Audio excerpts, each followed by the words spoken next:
Hostess pilot కావాలి అన్నదే మీ కల అయితే ఏరో ఫాల్కన్స్ ఏవియేషన్ అకాడమీ అడ్మిషన్స్ కోసం డిస్ప్లేలో కనిపిస్తున్న నంబర్కి కాంటాక్ట్ చేయండి. Hi hello welcome to post 360. నేను మీ మురళీ రాపల్లి. బీహార్ ఎలక్షన్స్ ఈ ఎలక్షన్స్కున్న ఇంపార్టెన్స్ అంతా ఇంత కాదు. మోడీని బట్టలిప్పేసి ఓట్లు దొంగ అంటూ రాహుల్ గాంధీ నడి రోడ్డు మీద నిలబెట్టిన తర్వాత జరుగుతున్నటువంటి మొదటి ఎలక్షన్ ఇది బీహార్ ఎలక్షన్స్. దీని గురించి జరిగిన రాద్ధాంతం మనకి తెలియదు కాదు బాసు. ఎస్ఐఏ సర్ అనే ఒక ఇన్వెస్టిగేషన్ ఏజెన్సీ అక్కడికి వెళ్ళి బీహార్లో 65 లక్షల ఓట్లు సిగ్గు శరం లేకుండా నిర్దాక్షిణ్యంగా తీసేసి రోహింగ్యాల్ని అదేవిధంగా బంగ్లాదేశీలకి ఉచితంగా ఓటర్ కార్డులు పంచిపెట్టారంటూ రాహుల్ గాంధీ చేసినటువంటి ఆరోపణల తర్వాత ఓట్లు ఎలా చోరీ చేస్తారో అన్న విషయాన్ని స్క్రీన్ పైన డిస్ప్లే చేసి మరీ వెనక ముందు బ్యాండ్ బాజా భారత్ చేశారు రాహుల్ గాంధీ గారు. అందుట్లో ఎంతోమంది చచ్చిపోయారంటూ వాళ్ళ ఓట్లు తీసేస్తే, అరే చచ్చిపోయిన వాళ్ళతో నేను టీ తాగుతున్నాను రా అంటూ ఓట్లు తీసేశారు. మరణించారు వీళ్ళంటూ ఓట్లు తీసేసిన వాళ్ళందరినీ ఒక వేదిక మీదకి తీసుకొచ్చేసి వాళ్ళతో చచ్చిపోయిన వాళ్ళతో టీ తాగుతున్నాను మోడీ ఎలక్షన్ కమిషన్ కళ్ళు తెరిచి చూడండి చెప్తూ అందరితో టీ తాగి ఎలక్షన్ కమిషన్ గుట్టుని అదేవిధంగా మోడీ కుట్రను బయటపెట్టాడు రాహుల్ గాంధీ.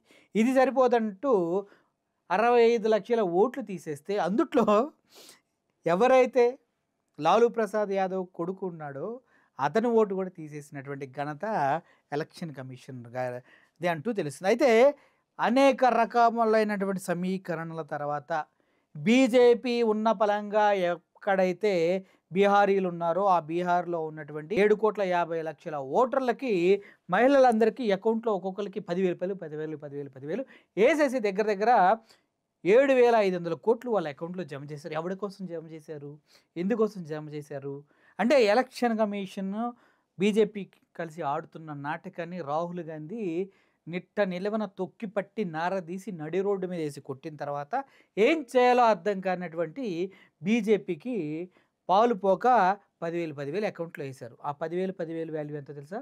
దగ్గర 7,500 కోట్లు పైనే. ఆ 7,500 కోట్లతోటి బీహార్లో స్కూళ్ళు కట్టచ్చు.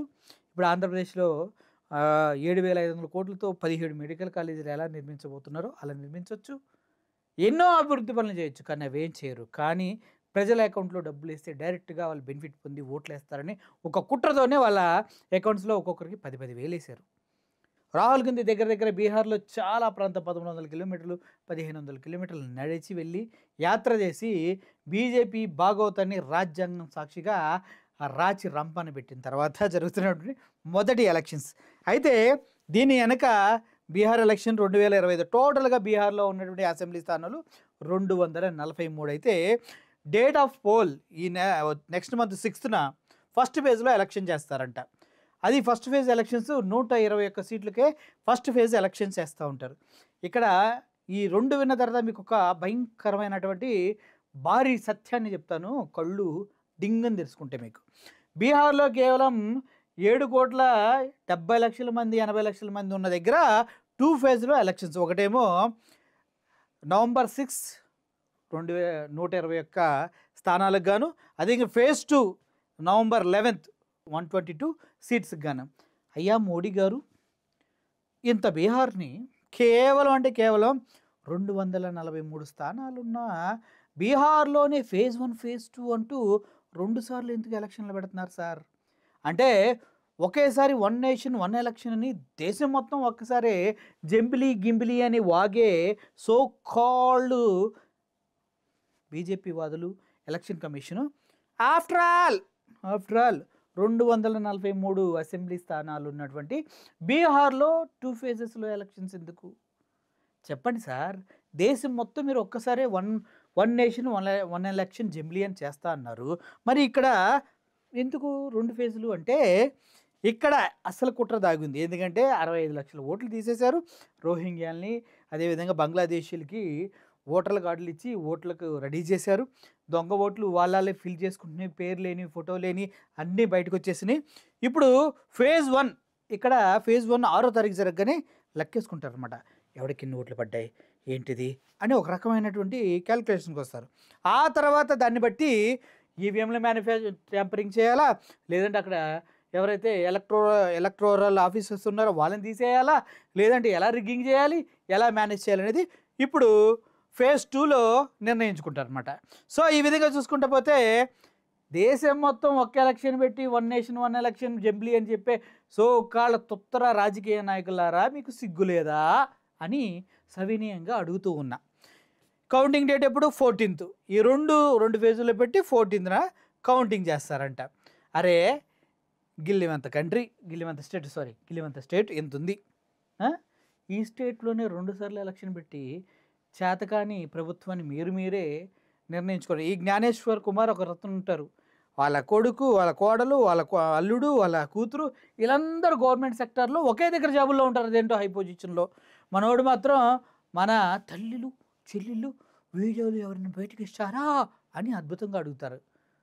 ఏమైనా బాత్రూమ్ వీడియోలా లేకపోతే బెడ్రూమ్ వీడియోలా అని మీడియా మొత్తం చెప్పుతో కొట్టినట్టు మాట్లాడినా కూడా మనకు అనవసరం, దులుపుకొని వెళ్ళిపోవడం మన అందరికి అలవాటైపోయింది. సో ఓవరాల్గా బీహార్ ఎలక్షన్స్ అనేవి దేశంలో మొదటిసారి బీజేపీకి వ్యతిరేకంగా, మొదటిసారి నిజమైన పౌరులు బయటకు వచ్చి నా ఓటు ఏం చేసావరా అని చొక్కా పట్టుకొని అడిగి మరి సొంతగా వాళ్ళ ఓట్లు వాళ్ళు వేసుకునేటువంటి స్వతంత్రాన్ని, హక్కుని కల్పించాడు రాహుల్ గాంధీ.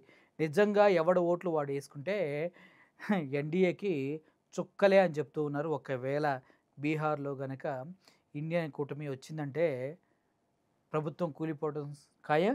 మోడీ ఎవడ దించాల్సిన అవసరం లేదు, ఆటోమేటిక్గా డౌన్ఫాల్ అయిపోతాడు.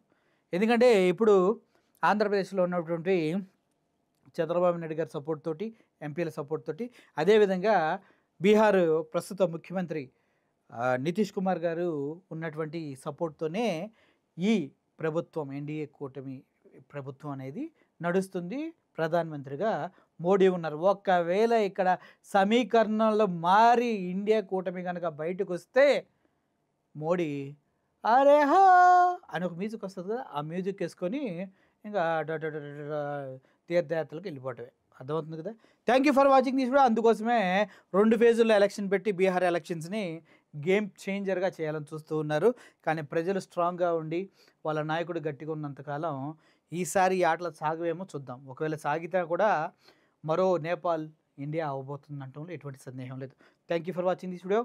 Murali signing off. Thank you so much.